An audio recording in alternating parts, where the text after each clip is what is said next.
অবশেষে বৈষম্য বিরোধী ছাত্র আন্দোলনের ঘটনার মামলায় আসামি গ্রেপ্তারে ঊর্ধ্বতন কর্তৃপক্ষের অনুমতি নিতে হবে। ঢাকা মহানগর পুলিশের এমন অফিস আদেশ স্থগিত করেছেন হাইকোর্ট।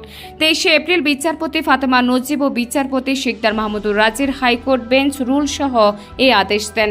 আদালতে আবেদনের পক্ষে শুনানি করেন সিনিয়র আইনজীবী রুহুল কুদ্দুস কাজল।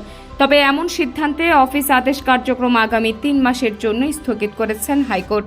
এর আগে গত 9 এপ্রিল ঢাকা মহানগর পুলিশ হেডকোয়ার্টার্স থেকে বৈষম্য বিরোধী আন্দোলন সংক্রান্ত দায়ের করা মামলায় আসামি গ্রেপ্তার প্রসঙ্গে অফিস আদেশ জারি করা হয়। এর বৈধতা নিয়ে সুপ্রিম কোর্টের আইনজীবী মোহাম্মদ জসিমউদ্দিন রিটটি দায়ের করেন। রুলে 9 এপ্রিলের অফিস আদেশ কেন আইনগত কর্তৃত্ব বহির্ভূত ঘোষণা করা হবে না তা জানতে চেয়েছেন স্বরাষ্ট্র সচিব, পুলিশের মহাপরিদর্শক, ঢাকা মহানগর পুলিশ কমিশনার, ডিবি, সিআইডি ও এসবি প্রধান সহ 7 জনকে রুলের জবাব দিতে বলা হয়েছে।